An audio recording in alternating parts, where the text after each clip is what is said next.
Racikan Berita. Assalamualaikum warahmatullahi wabarakatuh.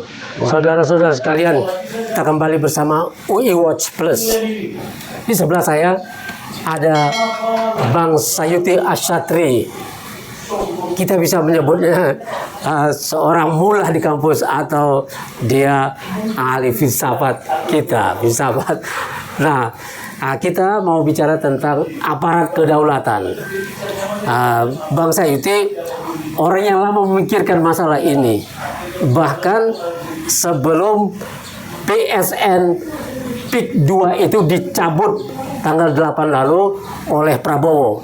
Kita pada bulan Agustus, sebelum 17 Agustus kita sudah bicara tentang dalam dialog progresif dan dialog peradaban dari Bang Sayuti. Bang Sayuti sudah menyinggung itu. Nah, kemudian terjadi demo yang luar biasa dan akhirnya PSN PIK 2 dicabut. Tapi pada saat orang-orang sedang sibuk itu terbentuk satu lembaga baru namanya Badan Otorita Pulau Jawa Bagian Utara. Ini yang diketuai oleh Didit Aditya. Ini wakilnya Wisnu Trenggono, Menteri BUMN. Nah, ini memasukkan Banten Utara ke dalam daerah otorita ini yang nantinya dari Banten Utara sampai Gresik akan dibangun seawall, giant seawall ya, sepanjang itu lebih dari 700 km itu. Itu sangat besar dan daerah sekitar yang pantai utara Pulau Jawa ini akan menjadi kawasan ekonomi eksklusif ya, kawasan ekonomi khusus. Inilah yang akan dibentuk dan Banten Utara masuk situ.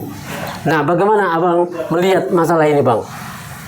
Jadi sebenarnya waktu ada berita tentang pencabutan status PSN PIK 2 itu saya menganggap sebagai berita gembira karena dicabut dari satu otoritas swasta yang menguasai kawasan Banten.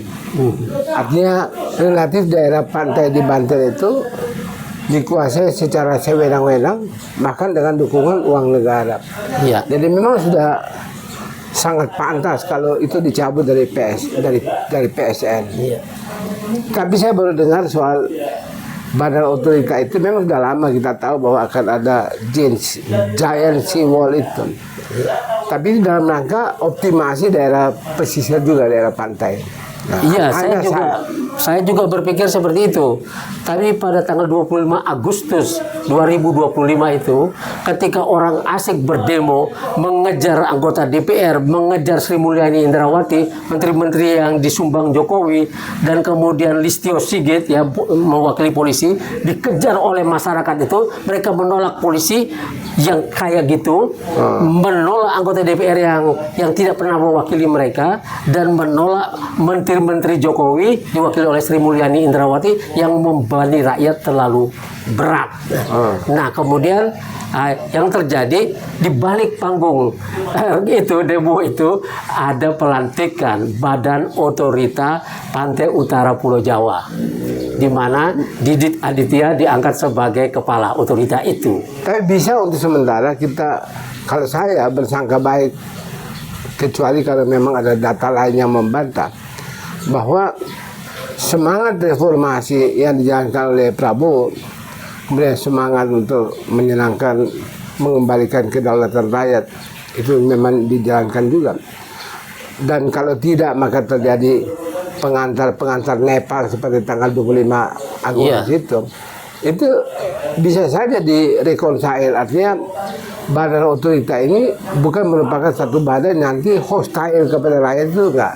Dia tidak akan bermusuhan dengan kepentingan rakyat, tapi dalam rangka optimasi untuk kepentingan rakyat. Itu yang kita harapkan. Ya. Artinya masih tetap relevan. Tentu kita minta klarifikasi dulu ya. Nanti habis ini klarifikasi tentang sejinak apa, sebaik apa ini badan otorita buat rakyat dan kepentingan kedaulatan.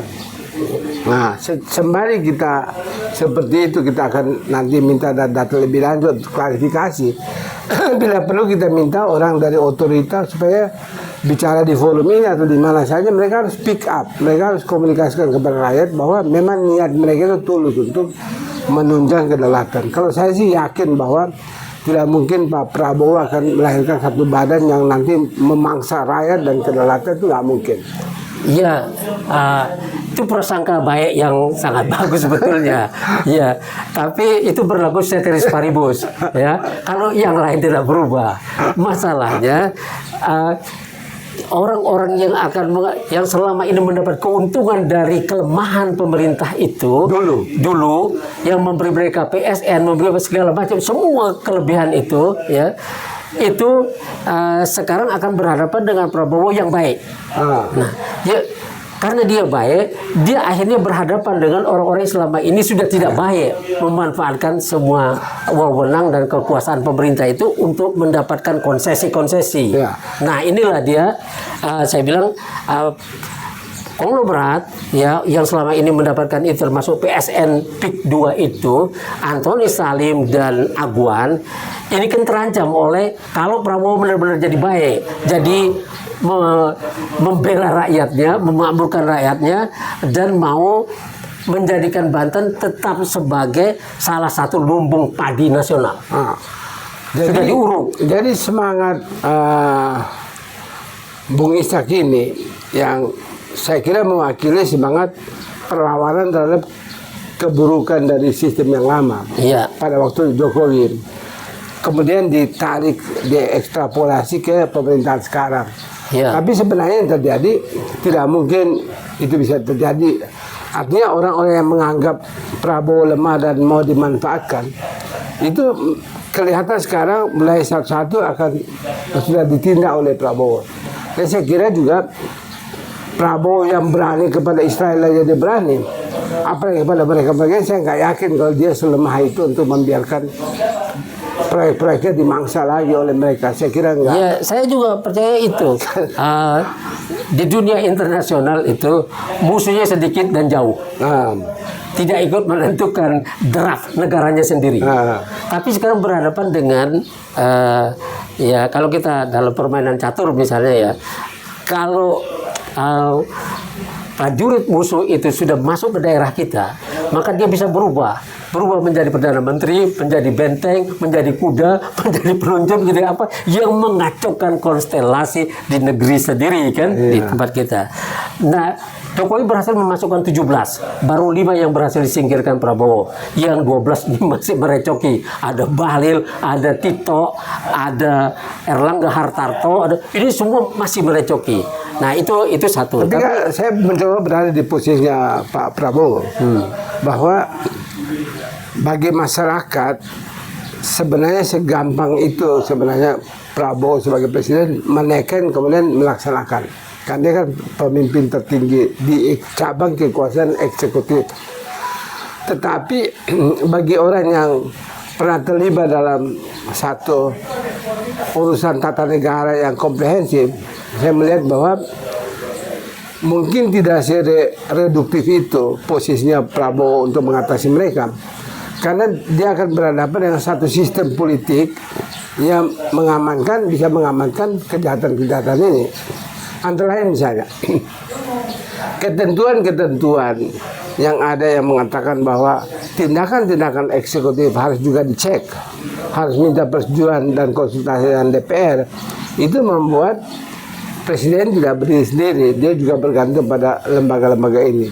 Nah, masalahnya adalah DPR kita ini setelah masanya, saya kira setelah reformasi itu sudah susah dikontrol karena mereka berkembang menjadi liberal dan kemudian tidak punya hati untuk menempatkan orang-orang mereka dalam sistem kekuasaan. Ketika mereka diajak untuk bergabung dalam sistem kekuasaan, mereka tempatkan orang-orang yang tidak memikirkan rakyat karena mereka menganggap apapun kejahatan yang mereka lakukan dalam sistem kekuasaan, toh tiap pemilu nanti mereka tinggal hubungi KPU dan tinggal dibagi-bagi suara.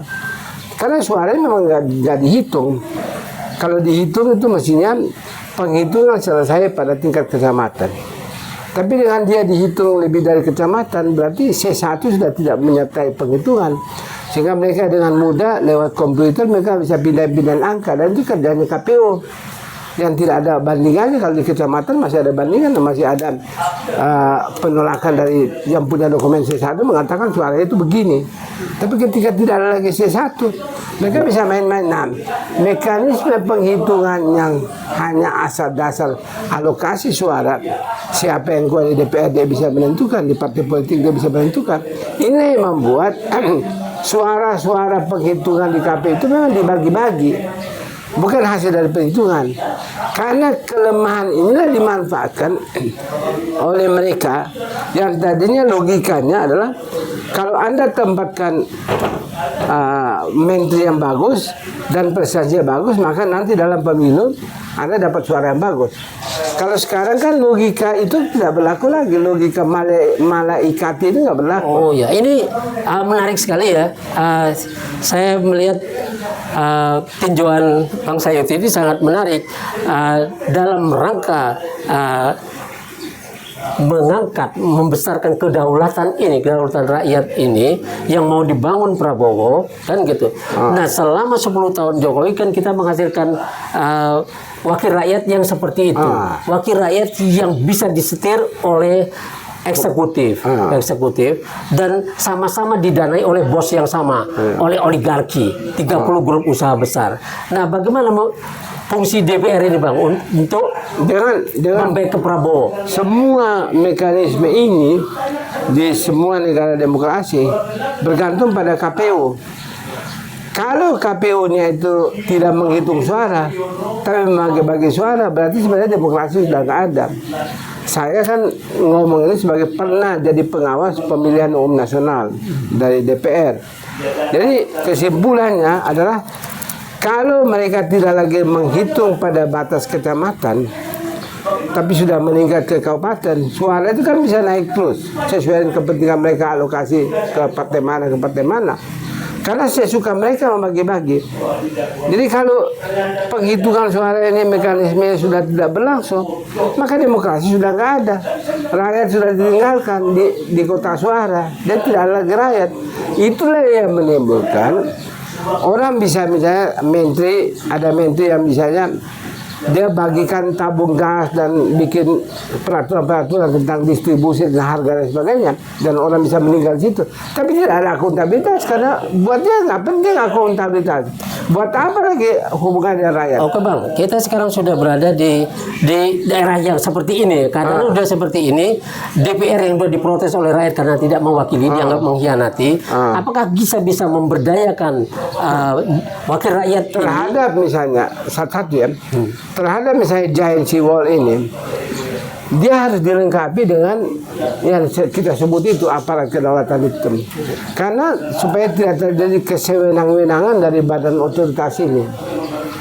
Fungsi dari giant sea wall atau satu tanggul, gak usah sampai giant itu kan raksasa. Ini sebenarnya tanggul aja.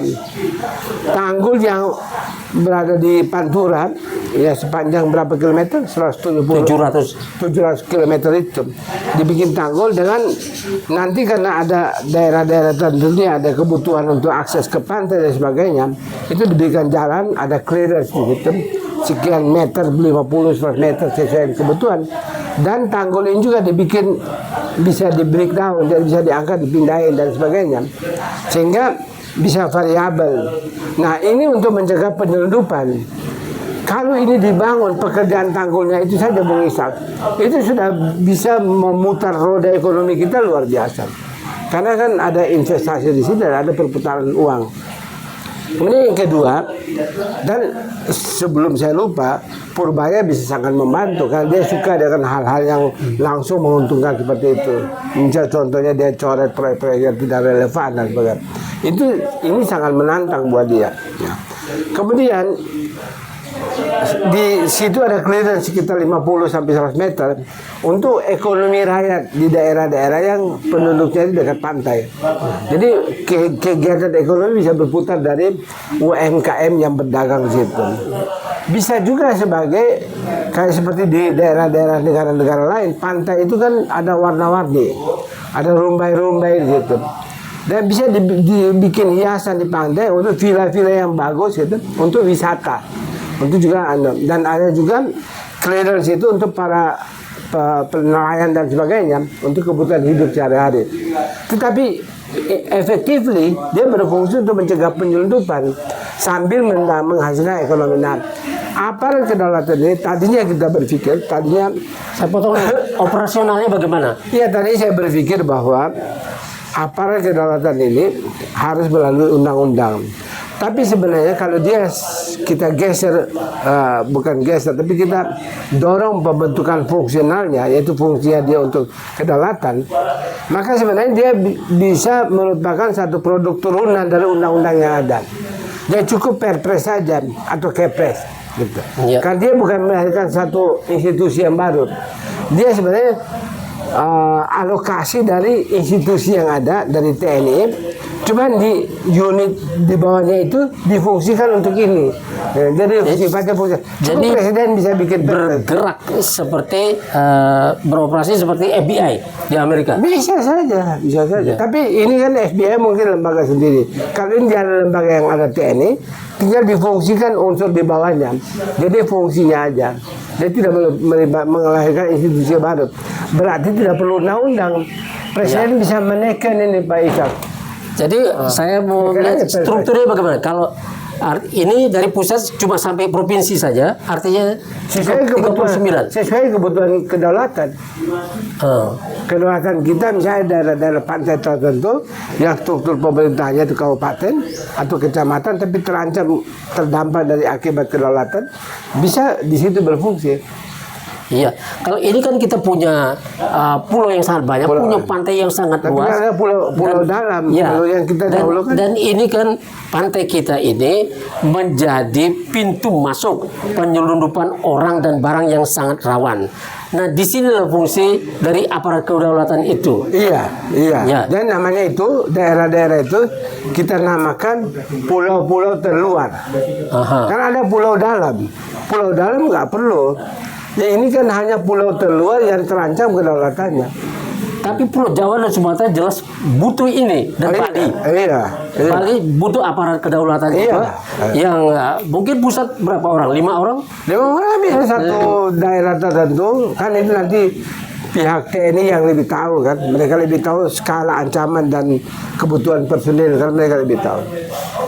Kerja sama ini sama tentara atau sama polisi? Nah, kalau polisi, ini kan kita tahu dengan diterapkannya namanya polarisasi demokrasi dan semacamnya yang dikarang-karang oleh Tito itu kan sebenarnya menimbulkan masalah kan kemudian, yaitu fungsi pengayoman yang tadinya bersifat pengayoman untuk keamanan diangkat naik menjadi pengayoman dalam sistem hikmat kebijaksanaan.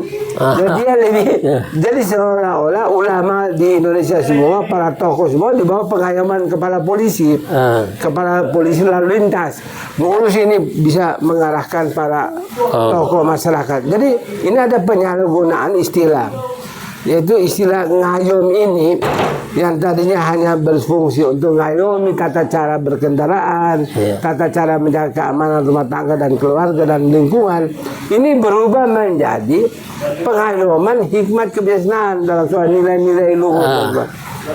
Kita kan semangat bicara begini tentang aparat kedaulatan ini karena membayangkan bahwa tidak mungkin Prabowo itu mau jahat dengan mengambil tanah-tanah rakyat di pinggir pantai dan sebagainya.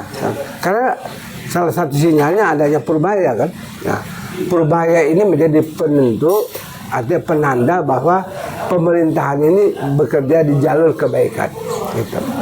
Bahkan sebenarnya kalau kita bisa maknai kembali yang disebut dengan Mahdawiyah, itu artinya peristiwa akhir zaman di mana ada tanda-tanda di mana lahirnya Imam Mahdi dan sebagainya.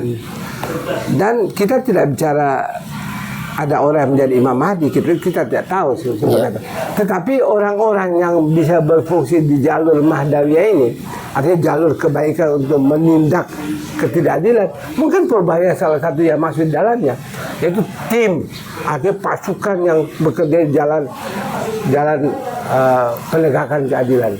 Oke, nanti kita akan panggil Purbaya untuk ketemu kita secara formal di sini, Minimal klarifikasi. atau kita ketemu Iya. secara informal dulu sama Purbaya untuk melihat Indonesia secara lebih terang bahwa aparat kedaulatan ini sudah urgent. Oh iya iya. Ini sudah waktunya dibentuk, karena kalau telat ini maka kita akan menjadi tempat di mana penyelundupan itu berjalan dengan liar. Dan rusak kedaulatan kita. Ya, demikian.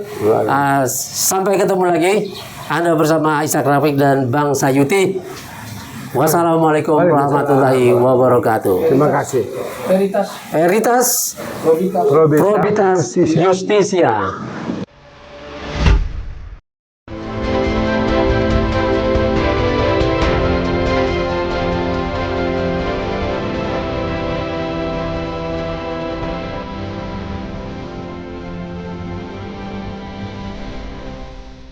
Racikan berita